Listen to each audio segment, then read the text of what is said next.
Good.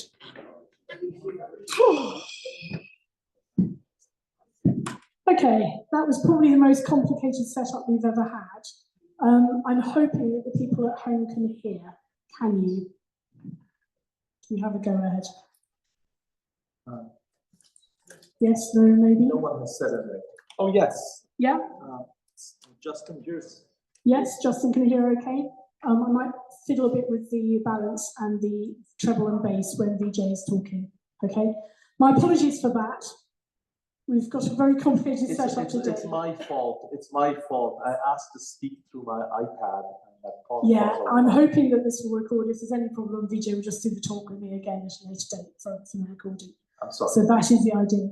But things should be fine. Thank you very much. I'm sorry, everybody. Please, please, please stay muted online. It's very distracting for everybody else when you don't. I'll start my proper intro. Thank you very much for coming. We've got a lovely audience in here tonight. I'm sorry it's so hot. The back window is open. I'm not putting this one open because if I do, then the screen starts shivering. But there is a little bit of draft through. If you get really, really hot, please feel free to go out on the balcony for a bit. Fantastic evening for our last cafe of the summer before we take a break in August. For the people who haven't been to it before, our format is a short talk. We're going to run a little late today, I think, with the talk because we're starting late. And then we take a break in the room. That's an opportunity to get more drinks and snacks until they've run out. And at home the same. And then we start with the discussion, which is very much Q&A discussion, whichever you guys want it to be. That's the opportunity to ask Vijay whatever you like. If you're at home, if you would like to put comments and questions into the chat, you can start doing that straight away. That's absolutely fine. And it does get recorded for later. And then I'll probably start putting things up when we're into August. And if you're on the mailing list, you'll get a notification when they come. So I'm delighted tonight to introduce Vijay Balasubramanian, who has been a visiting professor at my college, my main college, Balliol, for this year, with his wife, who's also a visiting professor. Sadly can't be here tonight. This is the most extraordinary pair of people I've ever come across. Every single lunch when we've had conversations have been fascinating and gone on far longer than you would expect. Both of them have very eclectic interests and tastes. Vijay himself is a particle physics professor, but he has interests, as you'll discover tonight, in all sorts of unusual things. And as I put in the comment when I circulated the information about tonight, he's ended up doing research in all sorts of areas involving computational data use, neuroscience, and just for added fun this year, he's been playing the gamelan, which I never got to hear, sadly, but maybe he'll send me a recording. So he's been a visiting professor here for a long time. He originally did his doctorate at Princeton and then moved on to Harvard. He's had various different extremely interesting appointments over the years and won awards for his work, including work into gravitational theory around black holes, for which he received a top award. So I'm going to hand over to Vijay now, he's in charge. Well, first, thank you, Rachel, for that extremely kind introduction. I wish my mother could hear it, but that was really kind of you. Thank you, and thanks for inviting me to speak here, and thanks to all of you to take time in the summer to come and listen to this. So the title of my talk today is The Maps Inside Your Head.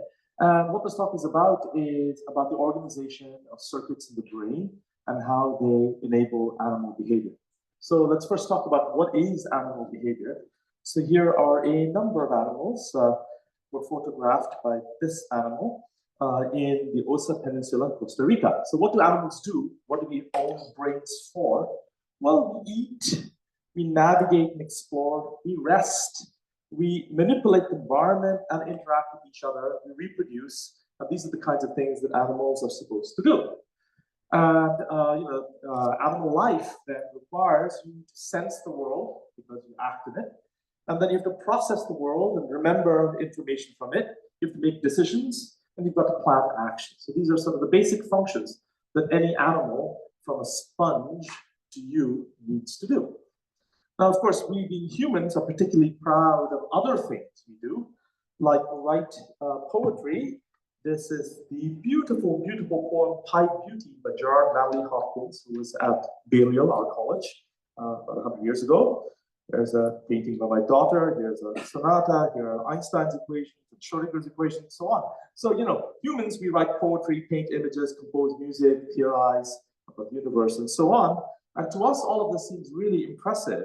But in fact, the brain devotes absolutely negligible resources to this sort of activity. Mostly, like any other animal, what we do is eat, navigate, explore, rest, manipulate the environment, interact socially, and reproduce. That's pretty much what most of what we do is. Anyhow, so to do all of that, you need to use, you need to have some piece of equipment to be able to do all of that. And that's your brain. So the first question is, what is the brain? So from the perspective that we will take today, you can take many views of the brain. There's the biology of the brain. But for our purposes today, as a facilitator of animal behavior, the brain is a sort of computing engine that controls and produces animal behavior. So what does it do? It gathers information from the world, it learns from experience, it forms memories, and makes decisions for actions. So now, this is the thing inside the head. And what's the challenge the brain faces? Well, it's an extremely complicated and unpredictable world. And you actually have really limited resources inside your head. If you think about it, the typical computer, has a lot of equipment in it, uses lots of power. The kinds of computers that get used to, the NASA uses, they fill up rooms and things. Now, this is a very small thing. You got to carry it around and power it by eating spinach. Right? So this is all pretty difficult to do. And so the kind of question that myself and the kind of people like me who would call themselves systems and computational neuroscientists are interested in is we'd like to understand the organizational principles that allow whatever it is that's going on inside the brain, that allow the brain to meet this enormous challenge. So we'd like to understand what are the principles of organization of the circuits in the brain. I keep talking about circuits, so the first thing to ask is, so what's the brain made of? Because we have to start from that, to say how the whole thing does whatever it has to do. So that brings us to something called the neuron doctrine. About 100 years ago, there was basically, this is the father of neuroscience, a person by the name of Santiago Ramon y Cajal. He's Spanish, and he was the Nobel laureate in 1906, along with another person, Camilo Golgi. And they, especially Ramon y Cajal, articulated what we now call the neuron doctrine. And the neuron doctrine is the brain should be regarded not as this big mass of tissue, as this one thing, but rather as a kind of network of individual neurons. And the way in which Cajal was able to determine this, he and Golgi devised stains with which they could stain individual cells. And then they could see it, and they could see all the patterns that it made. And through this, he inferred that the brain was a network of neurons. And here's he was also an artist, by the way. He trained as an artist as a young man. His drawings are just so beautiful. So this is a drawing he made of something called the cerebellar Purkinje cell. It's a very big neuron in the brain. Now, so from a modern perspective, what are neurons? You might call them, if you're a physicist, they're sort of atoms of the brain, because the brain is made of them. And what does a neuron look like? Well, it looks like this. Like any other cell in your body, it has a cell body, right? And it's a little membrane with lots of machinery inside, just like any other cell. But this is a cell whose job is to communicate and compute. So it needs some input wires. They're here. They're called the dendrites, or the dendritic arbor. These little dots are synapses. Everybody's heard of synapses, where neurons contact other neurons and send messages between neurons, things like that. Then there's an output wire called an axon, and then this little thing called the axonal arbor, where you make more synapses with downstream neurons. So you have these kind of devices, and these devices sort of stick to other devices, and that's what makes your brain. Your brain, as a human, you have 100 billion neurons, and something like 100 to 1,000 trillion synapses. Now, classically, and even now, a lot of the work in neuroscience has focused on things like, what are the neurons, right? So, for example, if you want to do chemistry, you should figure out the kinds of atoms out of which all the materials are made. That's one of the great works in the 19th century, working out all the atoms. So with neuroscience, an ongoing effort is to work out all the kinds of neurons that are there in the head. And they all look different. You see, here's one that looks like this little pyramid. It's called a cortical pyramidal cell. This is the cerebellar Purkinje cell that I drew here. And here's a cortical so-called stellate cell that looks like a little star. So they're named kind of for the way they look and sometimes for their biochemistry. And there's a rule in biology, the form follows function. So if it looks different, it's going to do different. And all of these things sort of do different things in your brain, and they're all wired together. Now, what do? You should really think about a neuron in analogy with an electrical circuit element, like a transistor or a diode or a capacitor. That's really what they're really electrical circuit elements. So specifically, if you look at what a neuron does, here's another picture of a neuron. It's sitting there, and the cell membrane has a voltage. At rest, it has a voltage of about minus 70 millivolts. Milli is like 1,000th of a volt, so minus 70 1,000th of a volt. And it's sitting there, and then when the inputs come in from other neurons, the voltage of the membrane increases, just like it would in a transistor or diode or resistor or whatever. And when it reaches a certain critical threshold, there's a sort of runaway process, which then produces this rapid increase in the voltage, which then decreases and then settles down to a baseline. So this is very, very short. It's 1,000th of a second, it's about a millisecond. So if you're at a reasonable time scale of seconds, it'll look like this, like very, very short. So it basically makes a digital signal. So everything you do is really these digital signals going around your brain. They're very tiny, these signals, but there's lots and lots of digital signals going around your head. That's what makes you. So how does it do this? Well, it does this. I mean, this is one of the triumphs of biophysics, actually, working out how it does it. A lot of it done in England, actually. So if you look at the cell membrane, this is the membrane surrounding a neuron, you'll find in it these little pipes called ion channels, and things like sodium ions. An ion is like an atom in which you've ripped off some electrons or added electrons, so it has an electrical charge. So you can get sodium ions, which are positive, or potassium ions, which are also positive, going in or going out. And the flow of this current in and out is what changes the voltage of the neuron, just like it would for a transistor or whatever else. It's really current flow back and forth.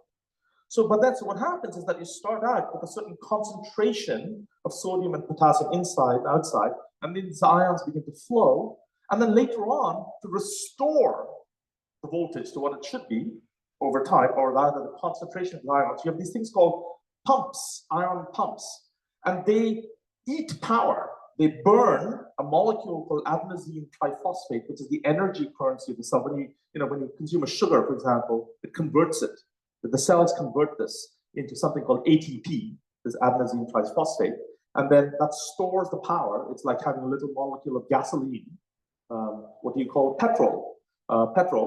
And then what you do is this pump will burn some molecules of ATP, in effect, to go choo, choo, choo, choo, choo, choo, and move the ions around. Really, it's a little molecular machine. And the biggest cost of running your brain is actually running these pumps. It's extremely expensive. So your brain is 2% of your body weight, but it's 20% of your metabolic load.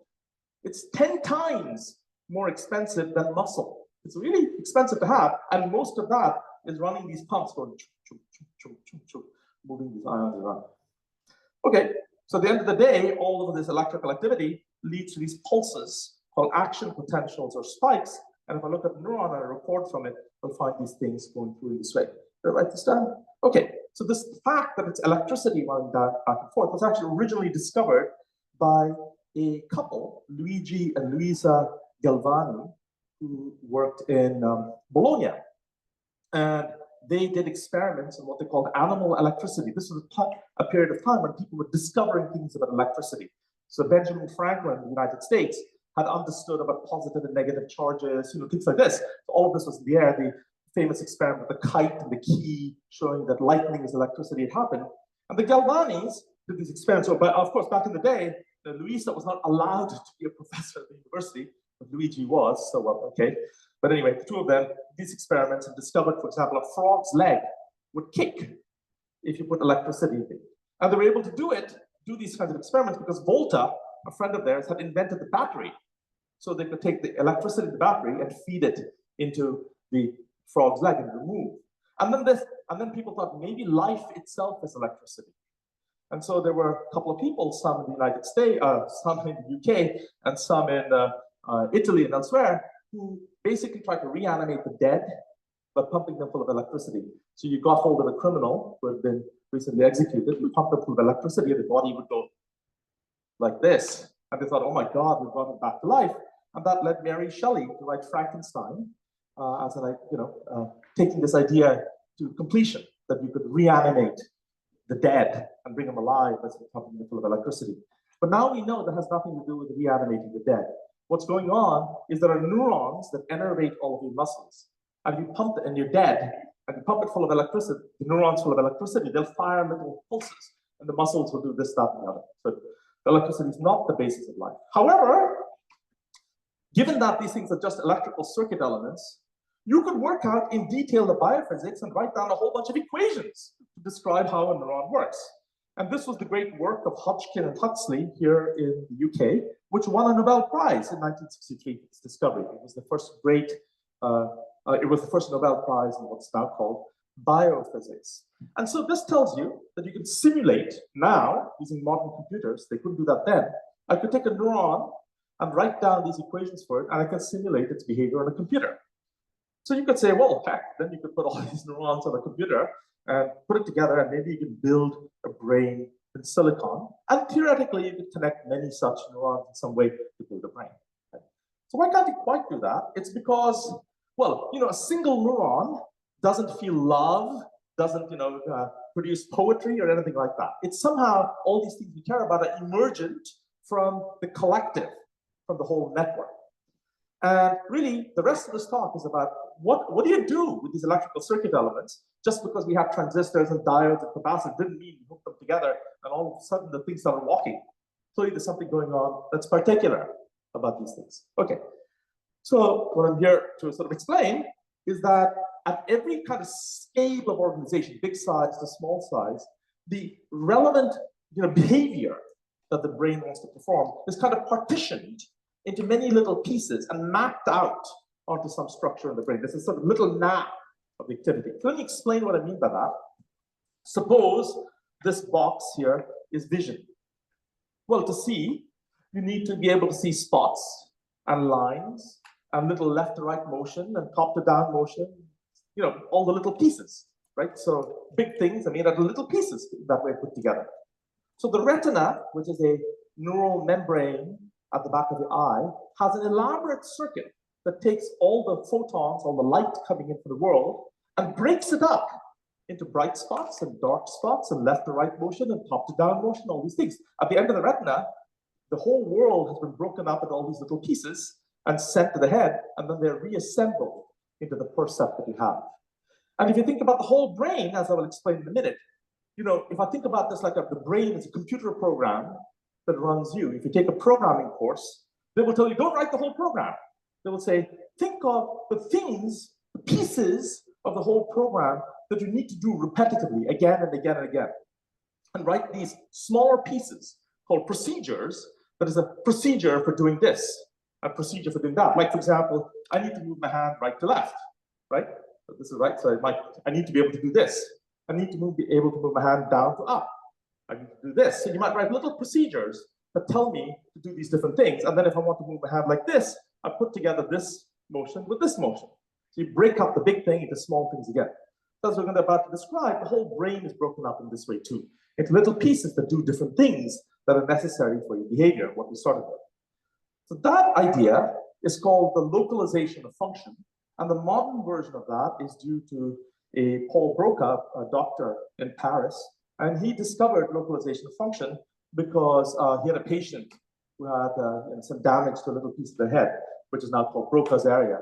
And this patient was able to do everything perfectly well, there's Broca's area, except produce speech. And then there was another doctor named Wernicke who discovered another patient who had damage there.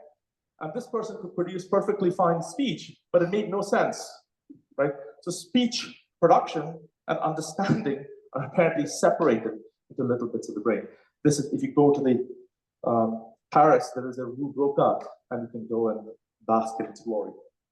So I'm going to just draw now a series of pictures at various scales explaining this idea. So here's a picture of the retina, drawn by Ramon y Cajal about 100 years ago. It contains in the first layer the photoreceptors that convert light into electrical signals.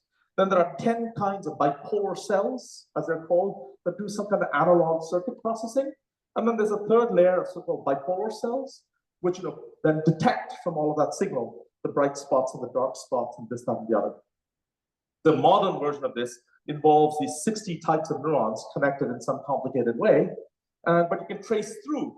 This cell connects to this cell connects to this cell. It's like looking at, if you've ever seen the VLSI, very large scale integrated circuit, you've seen a picture of it with all the wires running around. If you look at the retina, right, that's the way it looks. You have all these different types of cells connected in a complicated circuit whose general pattern is stereotyped in a species, more or less. It's not precise. Like in fly, it's precise.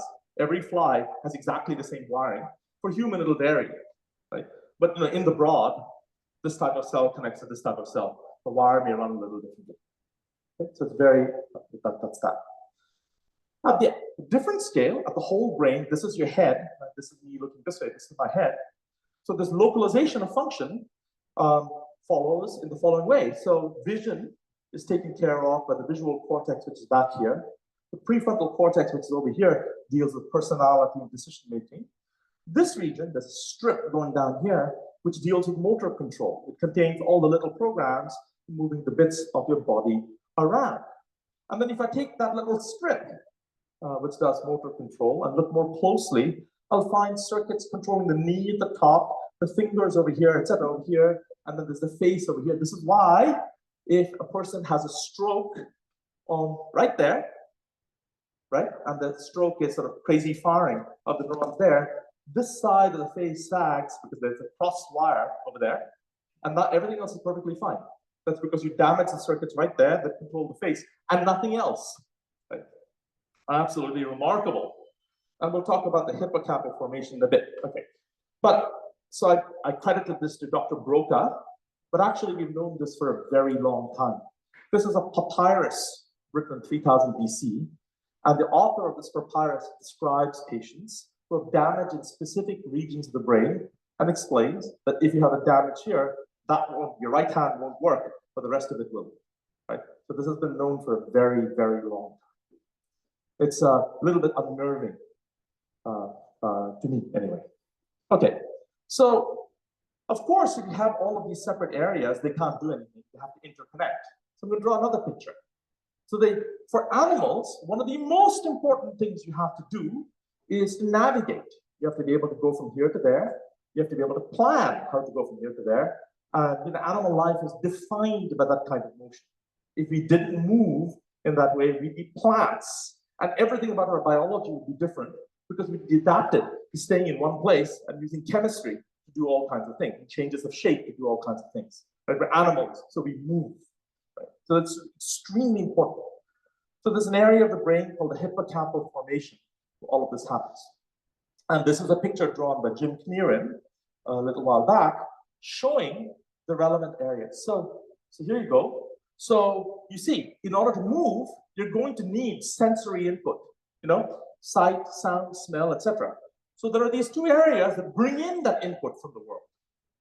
Then you have to be able to know how you're moving.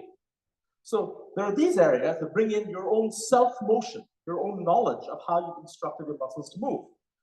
They're integrated together in these areas, which we call the entorhinal cortex. And there, things are extracted like where you are in the region and where things are in the region. And then this is sent to another set of regions. And look, there are all these little circuit diagrams saying how the information flows. And now it's known that if you look at these regions, they allow you to plan paths from going from one place to the other. And there are many, many specialized little circuit elements that help you with this. For example, in this region, there are so-called place cells. So in the hippocampus, a place cell does the following thing. After you've learned a room, this is not there when you come to the room new, but after you've learned it, when you're in a particular location in the room, this place cell will fire. When you're in that location, a different place cell will fire. Well, actually, a few place cells fire in each location. So a handful of place cells fire to define this location versus that location. So in your head, the job of planning how to go from here to there the job of turning this abstract pattern of neurons firing in your head into that abstract pattern. You have to know how to do it in your head. And if you can do that, and you can plan a path with your eyes closed. So you're planning that, and then you execute. Right? So it's at this level of detail that we are now able to understand how these things work. Now, I've drawn this picture as if there's a fixed network. So that's actually not completely true. So there are all of these networks and things going around, but actually we now know that it's very flexible how these things interconnect. So let me explain. So I explained how for language, for the production of language, Broca discovered this area, which is important for speech production. This area, Wernicke's area, is important for speech understanding. And then there's another area that's involved for comprehension. Well, actually, so for concepts. So over the course of 150 years, people understood that, well, actually there are two routes in which the information goes. It goes like this or it goes like this, depending on what you're trying to do. And now, using what's called functional magnetic resonance imaging, you know, you put a person into this big magnet, and then you kind of use the magnet and magnetic resonance imaging to image which bits of the brains are lighting up as they're doing different things. You know, you've all heard about this thing because it's important, for example, for diagnostic purposes. You can use it also for science to work out, suppose you're reading a story, suppose you're having a conversation, you know, what lights up. You find out that depending on what you're trying to do, all of these areas and also more areas sort of cohere and somehow act together in different ways. So one of the big things in the field of neuroscience is now to understand how these networks of regions of the brain are flexibly recruited and wind up doing things. Okay? So, all right, so let me, okay, what have I said? So the kind of view, although I didn't say it this way, the kind of view that I'm explaining about the circuit repertoire of the brain is that this circuit repertoire that we have is a kind of memory of the computations or algorithms that have useful predictive value for your behavior, and that we've learned them as a species, you know, more than a species, you know, all the vertebrates have similar things, and we've learned them over evolutionary time, bit by bit by bit, you know, and then encoded them in the genome and the developmental program. So certainly for my work and for people who do systems neuroscience, the question is, what are the organizational principles or laws that control the structure of these kinds of networks? So a book that you might enjoy, and this is a popular book, it's not written for, you know, for the, in tech speak, this is written for the public, is by Peter Sterling and Simon Laughlin. Peter Sterling is a professor at Penn University. Simon Laughlin is a professor at Cambridge. Very, very good people. This is a fun book to read that discusses principles of neural design. I'm just about done. So one thing that I haven't talked about everything because Rachel told me to keep this very short. And even if she didn't, I couldn't talk about everything because there's so much to say. But one principle that I have completely ignored so far, which we all know is really important for brains, is learning and self-organization. These are some people whom I know well who did some learning and self-organization. So, you know, neural circuits, as you know, self-organize. Well, we might say they self-organize their architecture, their dynamics. And what I mean by that, there's a circuit, but you know, when you're born, it isn't quite set. It changes and changes and changes to the adult. And even after an adult, if you're willing to keep learning, go to Oxford or whatever, then it keeps changing. You physically change. You become what you learn. You become what you do, right? And you do this because, you know, any animal living in the world, always, all animals, not just us, have to adapt to new tasks and environments, correct inaccuracies in what they do, adapt to changes in the world. You have to do this all the time. The world is not static. You have to be able to do this. And I think humans are just leveraging that capability to do more, like, you know, you learn math, which, you know, no, you don't really need to learn math to survive the world, let's face it, right? So, but you sort of learn using the same tools. So I'm going to end, but just talk a little bit about learning, and then I'll stop. Okay. Rachel is giving me the evil eye, because she thinks I've gone on too long, but that's okay. We're deep into this and can't get out until I'm done. Okay, so I'll give you one example of learning, and that is the example of learning to sing. Here are animals that learn to sing. These are songbirds. And here's another animal that also learns to sing.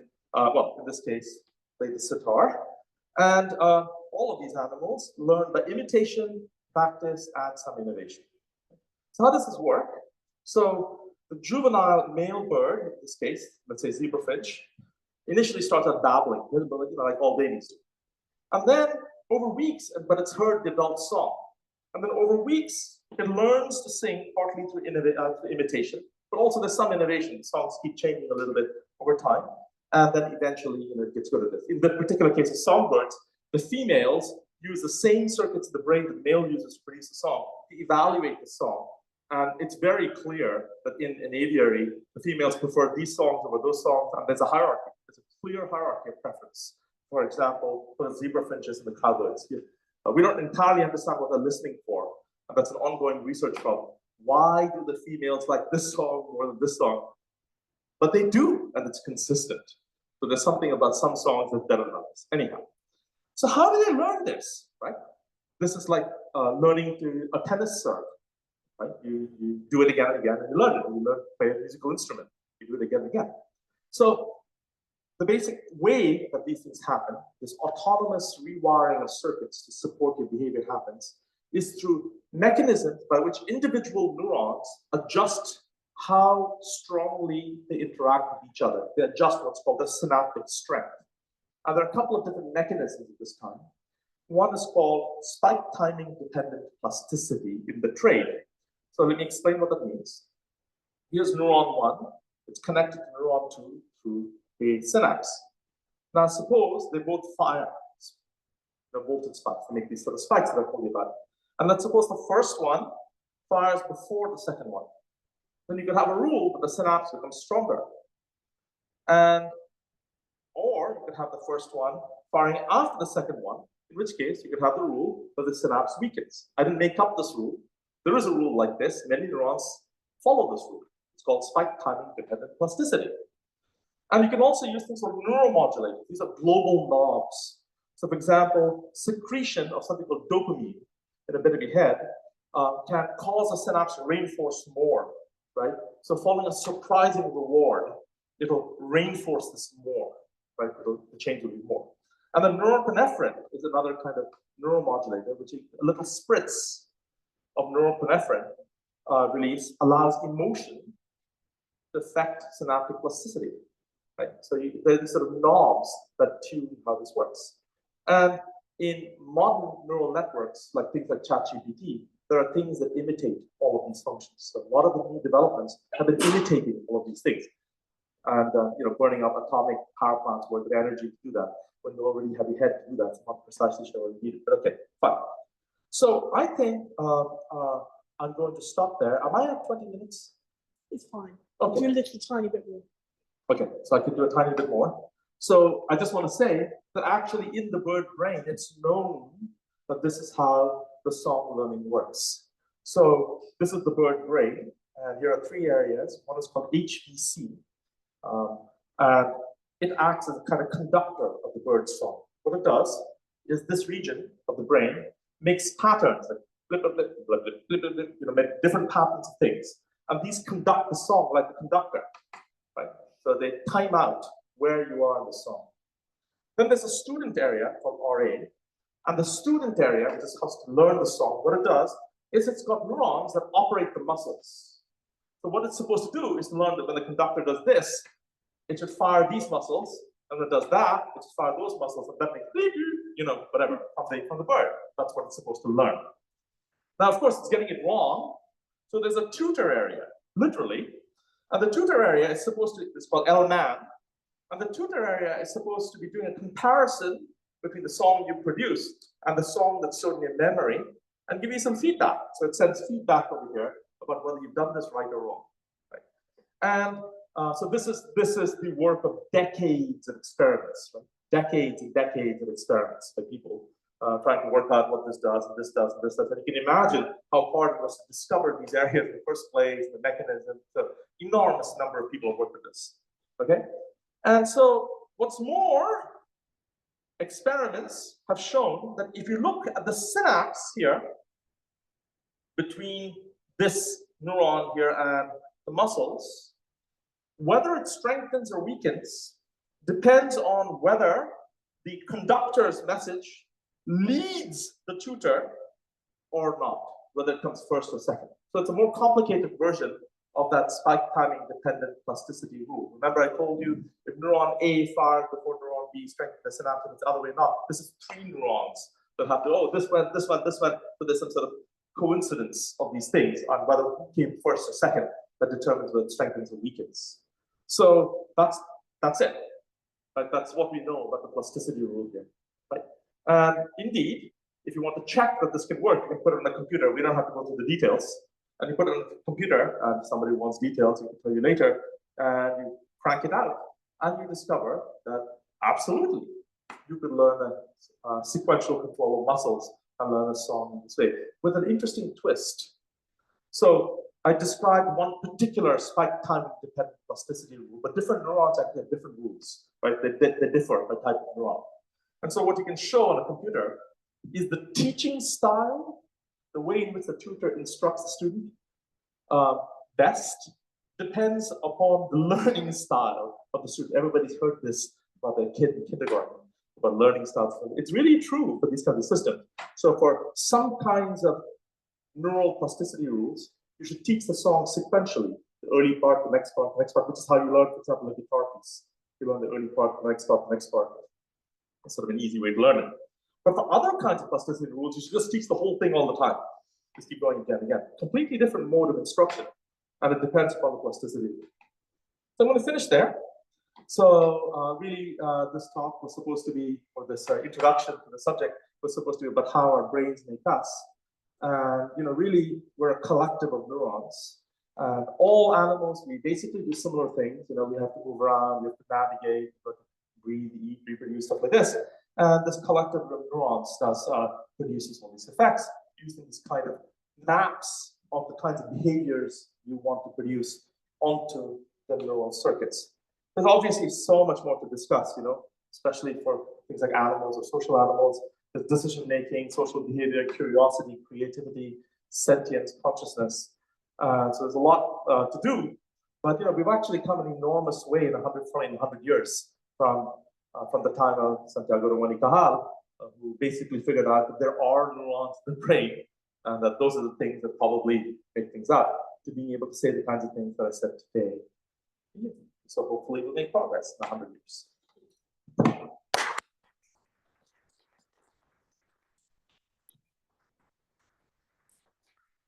Thank you very much indeed, Vijay. We're going to take a short break. I'm going to turn the recording off just for a few minutes, pause it, and then we'll get back again.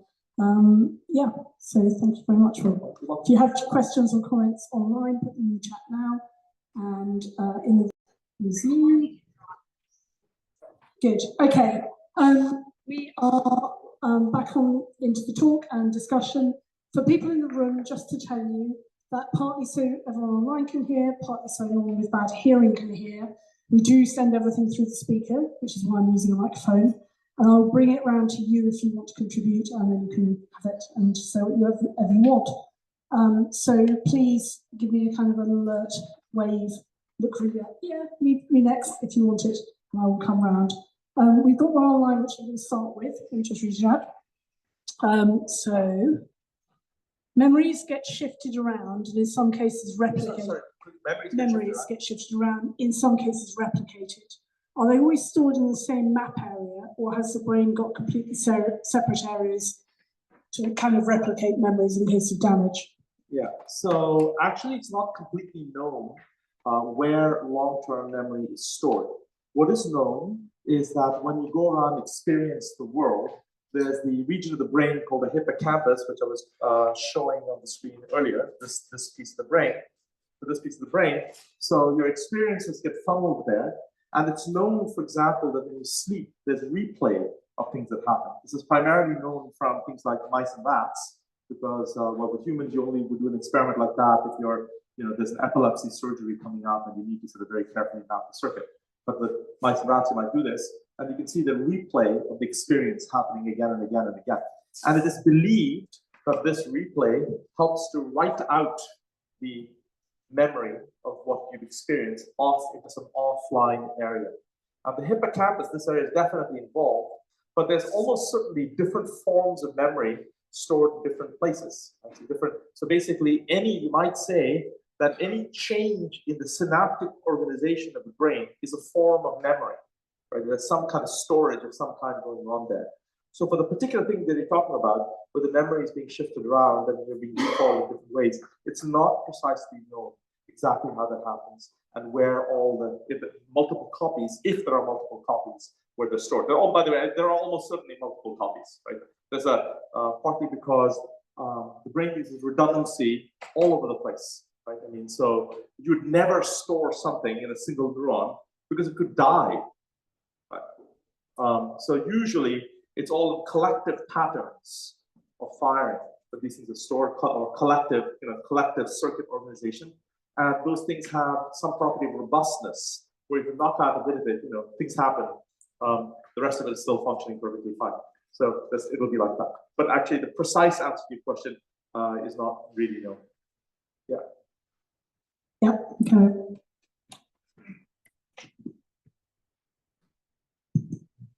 So these memories, are they persistently refreshed like a dynamic RAM? So they kind of need constant electricity supply to keep them active, as opposed to like a static RAM where you... That's an excellent question. So the answer is yes and no, in the following sense. Static RAM is also not static, really. Everything deteriorates with time, right? So it depends on how it's stored. So some kind of memory, so for example, there's a thing called working memory, which is the most volatile form of memory. That's like, to make a computer analogy, that's like putting it in a register that gets overwritten. So working memory is like when I have to remember the number 34865, 34865, 34865, and I need to do that to punch my code into the thing. Right? When you do that, there's some piece of your brain which sort of just will keep the sequence and store it for a little bit. But it has to be, you have to keep doing it, keep it going, otherwise it's gone. Right? So that's very volatile. So the kinds of long-term memories that I think you're really asking about, and that the other person was asking about, are believed to be stored in actual synaptic changes. So that means on the actual pattern of connectivity in the brain, because neurons in the brain produce these things called dendritic spines that move around and see what they can connect to. And if you connect them, then there's a little crosswire that's stored. It's like a crosswire type of memory like that. And then you can also change the strength of that connection. Is it weak or strong? And that makes a difference how the neurons in memory are stored. Now, will you maintain those in the long term? Yes, you will. Like you're able to remember things from early youth. Will they deteriorate over time without use? Yes, they will, almost certainly, because what will happen is the synapse can weaken over time. Right? It can get less strong. For example, they can be less current, or the synapse can break away. And these things do happen, and it's part of the mechanism of memory loss. Now, the details are, I don't work on Alzheimer's. And in Alzheimer's, there's very particular pathologies involving it's not known what causes what, but it's associated with the appearance of these things like beta amyloid plaques and sort of weird firing patterns in the neurons, and these tau tangles. There's this phenomenology of the thing. But what people don't really understand is what causes what, and what it actually does to wipe out or change the synaptic connections to erase some of the memories. What is known, for example, as an example of the kind of thing, of the processes involved in storing this memory, some of the ideas of memory came about from studies done with a patient named it's called HM, I don't know his name, who had, I think there was was he epileptic? His hippocampus, sections of his hippocampus had been removed or were damaged in the seizure. And after that, it turned out he couldn't form new memories. But the old memories were perfectly fine. The new memories just didn't happen. So, but the old memories, wherever they were stored and maintaining the synapses, were fine throughout his life until, no doubt, very great old age. So if to retain these memories, you're having to continue effectively refresh them, does that mean the more you learn, the more you remember, the more power your brain is consuming? So does does the brain consume? No. So let me clarify a couple of things there. So to maintain these synapses, you don't have to continually run current through them. It's not like continually powering. It's a structural thing. This is touching this. That's it. And so you don't have to do anything to make sure that this touches this. It's just that over a very long, these are proteins, right? This neuron has made a protein, so like this, and the protein is stuck to this. Well, proteins are just molecules, and in the fullness of time, they're going to degrade. And if they degrade, you lose the synapse. It's not that. But if you maintain it, if you happen to use the memory, there's probably the synapse will get bigger. Things will happen, and it will refresh what's going on there. But it's only by use. So it's not like you use more power to have more memories. It's not that kind of thing. Although there's probably a limit to your memory capacity. All networks have a limit to their memory capacity. So there are limits, and it's possible that differently structured networks in different people's heads have different capacities to do that kind of thing. It's possible too, though other things involve, the creation, maintenance, and memory. Besides just how many neurons you have and how they. At the risk of hijacking the entire review, I'm just going to do this one. AI, friend or foe? You can answer in 1 or 100 words. Does that mean I am a friend or foe? No, or AI, artificial intelligence. Is it a friend or foe for us? For you. For me? For us? I hate it. Yeah, I just think it's terrible. I'm a person who worked on AI, right? So my early work, originally, before I became a PhD student in physics, I was a PhD student at the AI lab at MIT. I have 2 patents in speech recognition. I think the reason I wanted to do this is I wanted to build machines that could think. How much cooler can it get, right? You build machines that think. So I think that's really wonderful to be able to do that. It teaches us building machines that think. I think it's a good, I thought, well, maybe I still think, it's a good, well, okay, look, machines that think could do terrible things. They could go kill lots of people somewhere, right? Machines that think could do wonderful things. They could go into a burning building and find out where the people are and bring them out, right? You could do both. It's people who do awful things. You can send them to war, or you can save people from burning buildings. So we're not going to be able to avoid that. But I thought building machines that think was a really great thing. But I think the way in which the AI landscape is moving, I just find it really distressing, right? The whole thing is being run by these, I suppose this is, okay, well, now I'm going to get into trouble. It's being run by all these billionaire tech bros who are trying to get huge sums of money, and they're using it to control the planet.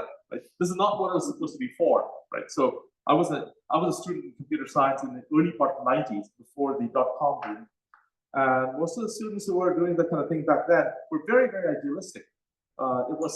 This kind of thing was supposed to liberate the individual and stick it to the man. Nowadays, it seems that people are doing this stuff to become the man, right? They want to.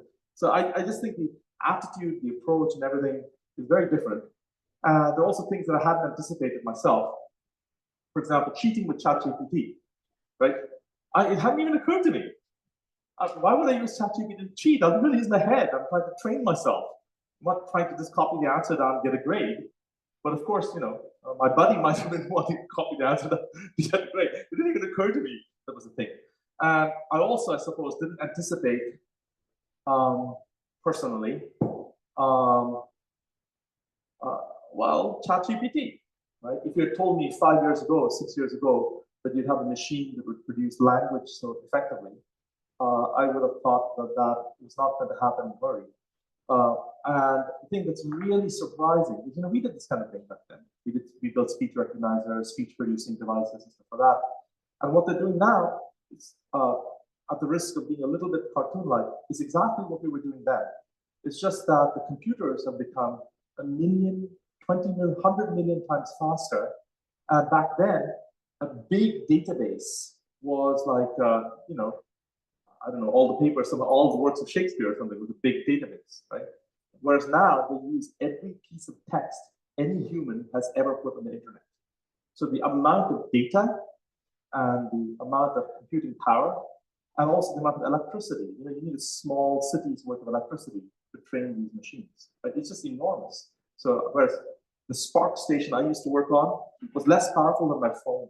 Right? That's what we used to use. So I think what's happened is the same thing we were doing before. I mean, refined, of course. I don't need to sell short the achievements of so many people. But what's appeared feels to me very dangerous. I mean, the way in which it's going, rather than being an assist to humans, I mean, this could. It's true that, for example, probably the first casualties in the job market are going to be programmers, because a great deal of programming. If I want to write a little sorting, sort numbers, you tell ChatGPT, write a program to sort numbers, and it can just pull out bits and pieces from the internet, basically, and sort of stuff them together. And it'll give you something, and it may not work perfectly, but you adjust it. So there's lots of these things that are going to produce mass dislocations if they go like this. And our societies, our people are not good at rapid change. We're good at slow change. And we don't have the societal mechanisms to deal with rapid change. And I agree. I'm going to stop you because this is going to just keep going. Oh, sorry. Carry on over yeah. Well, you asked. I did ask, but that you need to. But that's enough. Says Rachel. Okay, so you've demonstrated you're a youngster. Demonstrated what? You're a youngster. I did my computer science in the early 70s. Oh, the heroic age. And an AI course in the early 70s as well. And I'm just astonished at how long everything's taken. But that aside, I'm quite good. You guys were doing expert systems with logic things in AI. That was the wrong approach. We learned to play noughts and crosses. So I'm quite good at science. I'm physics, psychology, philosophy. I'm crap at language, spelling. Another thing which I'm rubbish at is geography, really, as to where the counties in Britain are. You know, no matter how much I try, I can't come up with them. So I'm good at some things, but not. There's some other things which I'm totally rubbish at, and I've no idea why that is, or where that is, or whether that's where that comes from in the brain. Yeah. What the connection is between those sort of things, and I'd be fascinated for an answer. If not, I'll ask AI. Yeah. So I have a two-part answer to that. The first part answer is that I don't know either. I don't think anybody particularly does. As an example, so I actually spent a lot of my time working on the circuits in the brain that allow you to map spaces and navigate. I've written many things about this, but I'm terrible at it. Whenever we go anywhere, my wife has to navigate. Otherwise, I'll go to the wrong place, right? So I don't know why. I think maybe because of lack of, well, I can give an excuse that it's because of lack of attention. I'm thinking about other things, but I think I'm just bad at it, right? So it's not clear. What is true is, as we all know, if you're not good at something, practice will make you better. It just does. You train the circuit, and it's possible that your circuits are naturally aligned in some way that we don't quite understand to do certain kinds of abstract tasks well. We don't quite understand why, but you can learn other things. Right? And so I'm not very good at singing, but I'm completely confident that if I worked hard at it, I could get better. Right? I may not sing, the Royal Opera House, but I could get better. Right? So I think these things are tunable at some level, but there may be some native state of the network that's better at this thing or that thing. We all know that some people are naturally good athletes, and there's something about them that makes them good at hitting the ball and getting success. So that's the first part. The second part of my answer has to do with AI, which sometimes gives the impression that there is a universal architecture that we can use in these networks that kind of can learn everything.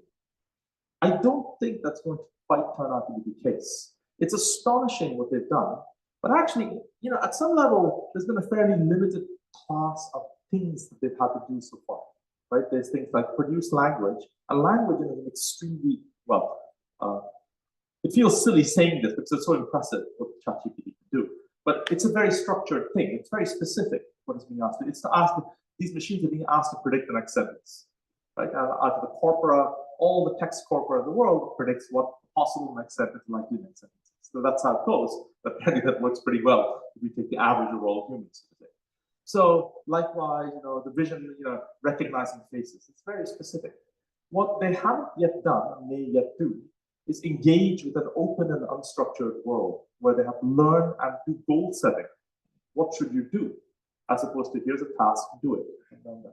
So I think there's a different class of things that machines will need to get trained for to engage with the open world. And I don't think the same architecture will work for everything. The reason that's pertinent to what you said earlier is that has this kind of architecture may be good at this task, and this kind of architecture may be good at that task. So these days, people are talking about these things called foundation models, where you take a foundation model that's good at vision and music, whatever else, and they basically what they do is they stick them all together and try to build a bigger thing on top of it. To me, I'll tell you what it feels like to me. It feels like this. It feels like this. Hey, work. It feels like this. It feels like, well, evolution figured out through through a million years that if you made certain kinds of circuits, it could process light pretty well and tell you where you are. So it stuck those circuits back there. Then there are other circuits that deal with sound and other circuits that deal with vision and smell and other kinds of things. And once you evolve the circuit, you keep it somewhere. So I think, personally, I think that these kinds of machines will move in that direction. You build an architecture that's good at this, an architecture that's good at that, and then take the sum total of the things you're interested in and stick it together, and you'll get a thing that kind of works well on a whole bunch of domains. Then you'll realize you can't sit there and think about all the things the agent needs to do in the world. So you'll need some kind of mechanism for evolving it or learning, because your engineer can't sit and anticipate everything that needs to be done. So I personally think that while they're blabbering on about how they have their universal transformer architecture will do everything, you just look at what they're doing, and it's going precisely this kind of direction, in my opinion. But I'm not in the trade. Okay, a couple of comments relating to what you've been just general brain use and AI. One person talking about, I prefer to refer to explanation assistance rather than AI. Fair enough. And another person commenting what a wonderful thing the brain is and how surprising it doesn't go wrong often. Thinking of it in computer terminology, I guess there's a fair bit of redundancy, thus allowing for rerouting. Can I comment about the comments? So the first one was explanation assistance is perhaps a good term because a good fraction of the uses being done today are indeed human aids to humans. So if you have face recognition, if you're in a dystopian place, you could get recognize somebody wrong and thrown to jail, but normally you're supposed to have someone check it. So it assists the person in doing things quickly. Likewise, you're not supposed to take stuff out of ChatGPT and stick it in your legal brief to make stuff up. You're supposed to check it. And then, so it's supposed to assist you. And that is the mode in which many people are advocating it can be used, right? So you can sort of generate stuff and sort of check it. Right? That will change. These machines are going to get better at this. There's another very interesting development, which is computer-assisted math, right? Proving things. So I've seen a couple of very interesting systems where you're trying to prove something, you start with the first proposition, and you know where you're trying to get to. And you get the computer to sort of the AI or the explanation assistance system to kind of suggest directions in which you can go and suggest lines of proof or lines of proof that will get you from the first proposition to this fact or to get you to that fact. And the reason why you can do that is, that's proof is just, it's very mechanical, right? Mathematical proof is this follows from this, follows from this, follows from this. Then you've got all these theorems. You stick this theorem onto this statement, you get something out. You stick another theorem onto the statement, you get something else out. But you got to find the right path. And we use all kinds of intuition and feeling and imagination to get the path through. But you could just try lots of different paths. And so you could get the computer to suggest sequences of things that can be applied, and then sort of try to put an interestingness metric on them, right? Is it a trivial thing or an interesting thing? So that people are building systems like this to do computer-aided sort of inference. Building proofs like this. There's also, in math, there's actual computer-aided proof. So as in, there was some proof of something or the other, maybe the four-color theorem, or something that was published using computer-aided proof, and the result was this enormous, hundreds of pages tome or something, which took the actual mathematicians, as in the non-computer mathematicians, years to check, or a year to check something like this, because they're very careful. I'm a physicist, so if it feels right, it's true. But the mathematicians are a little bit more tedious about it. So yeah, so the second comment was, isn't it marvelous that the brain works as well as it does? I think that's true. There's an enormous amount of redundancy, safety. safety catches and things like this. But it also does go wrong, I suspect, more than we think, but we don't realize it because there are mechanisms to get around that. So, for example, in motor control, unless you train yourself really, by motor control, I mean control of your body. Suppose you're trying to play your violin or your guitar, right? Unless you really, really train really, really hard, you're not going to hit that same spot every time. You just aren't.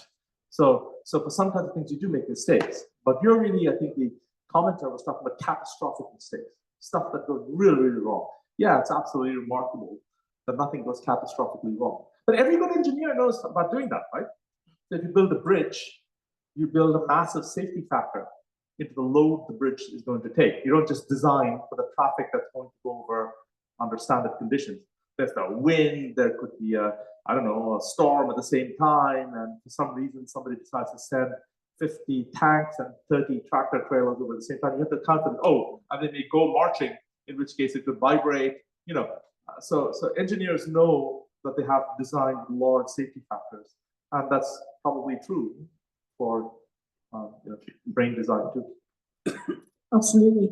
One person asking, are humans, learning more about the way the brain functions from attempts to create artificial intelligence? Yeah, that's a very, very interesting question. So, yes is what I would say. So the question, in the following way. So there's this kind of principle that sometimes people adhere to, which is that if you can't build it, you don't understand it. In other words, if you really know how a thing works, well, build it. And so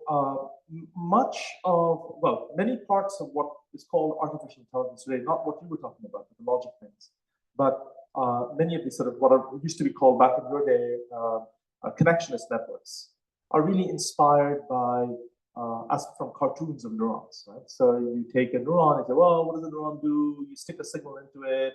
If it's too weak, nothing happens. If it gets big enough, then it begins to fire, so there's some activity. If it gets too much, it saturates and doesn't increase. But, okay, fine. That's my cartoon of a neuron, right? And well, what are the inputs? Well, many other neurons could feed into the neuron, into the one I'm looking at. And well, but this one may have a big influence, this one has less influence, that has an even bigger influence. You can sort of weight the influences. That basic model where you weight the influences of things that come before, add them up, and then you pass it through this kind of, there's a threshold, and then it saturates. It's called the perceptron model, which in the 1960s and 70s was famously the building block of many so-called connectionist AI systems. The AI systems that are built today are basically massive cascades of perceptrons, many of them in parallel, and then they stack them in different ways, they architect them in different ways. There's been progress since then about precisely how you define them, but in spirit, it's just basically mock neurons stuck together in this way. So what is the use of making cartoon models like that if what you really want to do is to study the brain?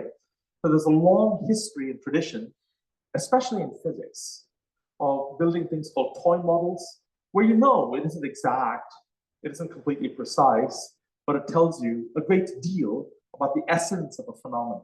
Let me give you an example. Consider the striking phenomenon in physics of water freezing. How crazy is that? The darn thing is liquid, and you go to 0 degrees centigrade, and it becomes solid. That's insane, right? How would you do that? So that you can make a very simple model of a thing like that, where you say there are many, many, many, many particles. Each particle interacts very, very, very weakly with the next particle. But there are a heck of a lot of particles. There are enormous numbers of particles. And so what happens? And you can show in such a system that such a system will have what's called a critical temperature, and above the critical temperature, because of thermal noise, will just shake around and act like a liquid.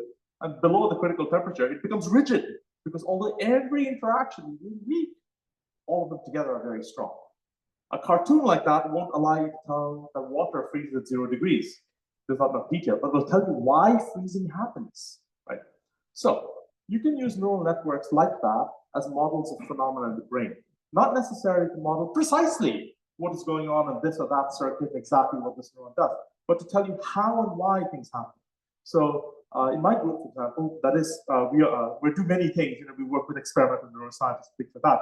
But there's a section, a couple of my students, precisely do this kind of thing.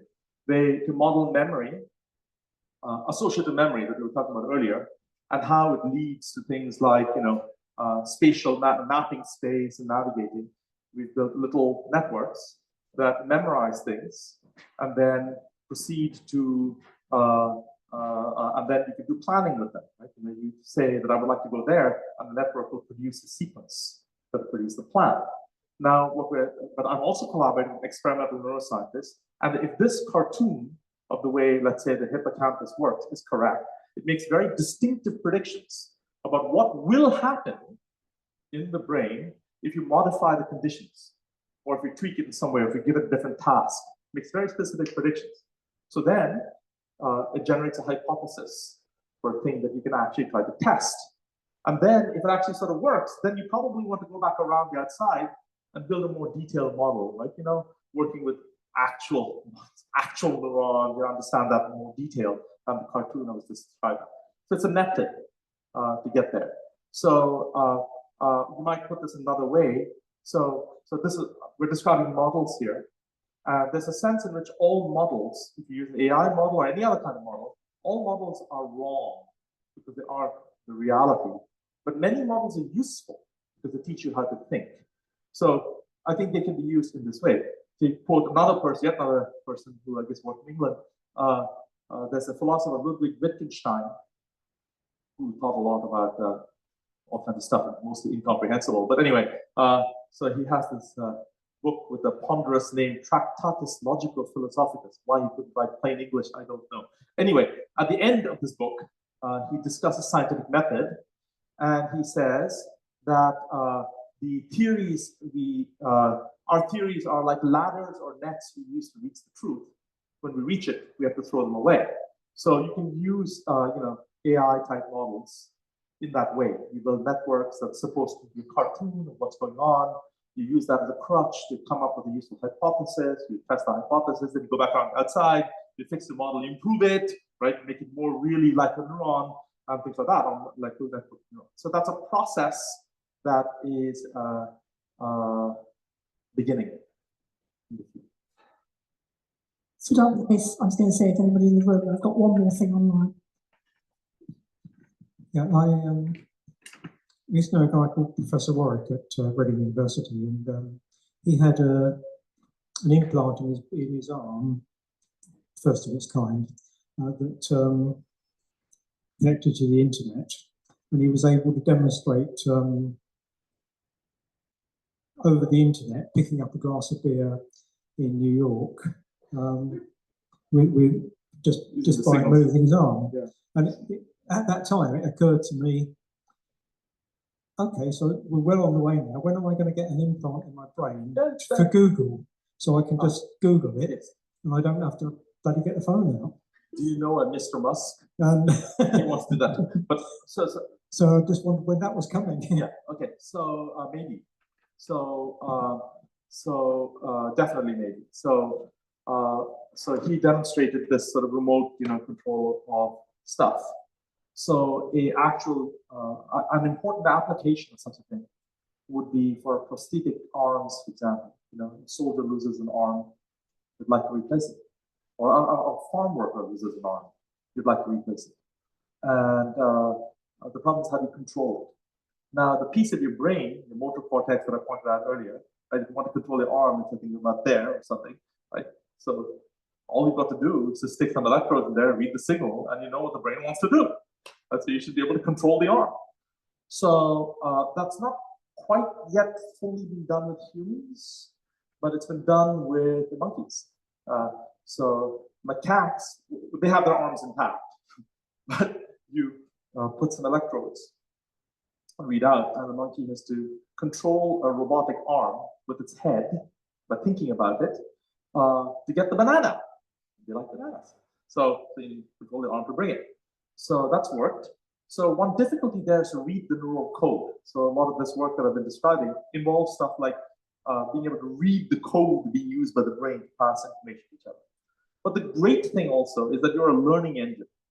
So if I, as an engineer or scientist, don't quite know how to decipher the code, but I get it approximately right, then if previously you were controlling the arm to do this by moving this neuron, this neuron, this neuron, but now you have to move them slightly, fire them slightly differently, you just learn you need to do that.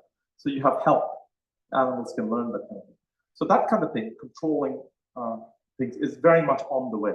Right? This is we'll see it in our lifetimes. Right? I mean, this is going to happen, I think.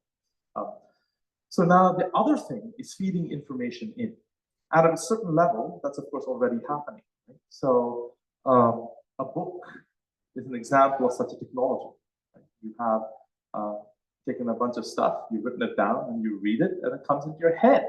It's just got a slow interface, which involves you opening this and stuff like this. It goes through eyes, things like this.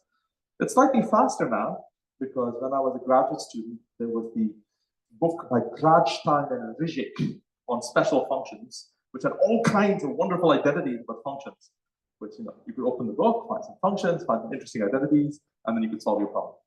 Now, it's all built into Mathematica, a computer program, so I can just type simplify, and it'll start generating applications of these things. That's what this is built in. It's a sort of faster embodiment. And I would say the slow interfaces, I have to type it in, it does a thing, and then it sort of sends some stuff back, and decision. So it's fairly clear that the next step in this evolution would be to have a little chip with the relevant data, and this will feed it in and out. Now, the problem with that is, again, the code. What is the code do you use to feed in? What is the code you use to read out? And how do you interface the native code used by the brain? There's also the issue that if you're talking about something like the human brain, any little piece of the brain that you're going to use has 1 million neurons in it. And the code is usually highly distributed, right? So it's not like this neuron and that neuron, that neuron. There's like somewhere, there's a pattern in these 1 million neurons that's doing it. So the trick is going to be how you feed into read those and feed back into that. It isn't as simple as controlling this thing, which you can learn. You really need to, if I want to get my information about the, this identity about the, the Bessel function when the argument is large, how do I encode that and stick it back in? Right. So we could hope for this in the future. I know this sounds dystopian, and I earlier said that I think AI is terrible and stuff like this, but I'm just thinking about this, the book that I can read quickly. but so I think that people will want to do that. If you talk to, in his various ravings, Mr. Musk does say things like that. I'm just laughing because Kevin Warwick was, I think, our third or fourth cafe speaker when we very first started. Back in 2001, he came. One last question from online. Any thoughts on how non-learned behaviour is programmed in the brain, for instance, instinct, and just commenting that animals can do extraordinary things immediately when they're born. DNA doesn't encode actions and instincts. It just makes proteins and structures. So how does that work? Yeah, very, very interesting question. So humans are backwards sort of animals. So, you come out and you can't do anything, completely helpless. You watch the giraffe, it comes out and stands up and goes off and does useful things in the world. Okay, so we're just born prematurely. We should be born a little bit later. What's going on? 2 years later. Which I think every woman in the audience is thinking, oh Lord. But anyway, so this, I have a picture of this, of my kind of view of this. Anyway, maybe not exactly. So, when you want to do, so there's a general, I think, rule that functions in the brain, that if a thing is really, really useful, once you start to learn it, it sort of gets embedded lower and lower in the structure. It gets sort of embedded into the architecture of the system. Right? It's even true in ongoing learning. If a thing is really useful to you, keep doing it, it sort of gets embedded lower and lower in the structure. It's not sort of up there. It's sort of deeper and deeper in the circuit. It sort of gets, the synapses keep changing. So I think the standard view of this kind of thing is, let's say, as an animal, the basic thing you need to be able to do is to stand up and walk. And if you can't, you're going to get eaten pretty quickly, right? So what the presumption would be that little circuits develop that help you do that somewhat, right? And when they do, well, the ones that are able to do that survive, and the ones that do don't. And how do they do that? Well, you're right that all you do is code proteins and everything. That's not completely true. A great deal of the DNA actually codes for, well, doesn't code for protein. It's a lot about regulation of itself and how it's expressed. Actually, most of the DNA is actually doing that, not producing protein. But leaving that little niggling point aside, there's the whole developmental program, right? To wire the brain when you come out, there's an entire program where you make the neurons, and the neurons kind of move. They move. I mean, the neurons literally are born in one place and they move to another place, and then they wire there. And they can do that partly through sort of chemical gradients. They follow chemical gradients in the brain to move from one place to the other. They can use sort of physical cues like pressure. If they're being squished here, then they'll sort of move and do something. They'll change shape and neural type. You start off with stem cells, which are one type. And then depending upon the local environment that you're stuck in, they'll change shape and wire themselves differently. And then you have dynamics. If you're in some particular environment and stuff fires in a particular way, then you rearrange your firing pattern. So the retina, for example, that's one of the things that happens. You're born being able to see bright and dark spots and being able to see little edges and little motions and things like this. And that's all wired in utero. And what happens is that all these stem cells in your eye, they produce all the different kinds of neurons, and they kind of had a rudimentary kind of circuit. And then what happens is the fetus, in the eye of the fetus, there are these things called retinal waves that get produced at a certain stage. And you'll find there'll be patterns of activity that move this way, this way, and this way, and this way, and things like this. And these retinal waves coordinate using these plasticity rules, like the spike timing dependent plasticity. They coordinate the restructuring and wiring of the circuit. So the standard account given of this kind of thing is that, well, these processes happen a little bit, not so well, and by chance at some point. And if it produces an organism that functions better, it's selected for. And then over time, you wind up selecting, hopefully, architectures that do a bit better at the task you wanted to do. So that is the standard explanation. And the default that one would answer for such a thing. But the developmental program, if you like, gets selected over time to produce these different kinds of architectures. Yeah.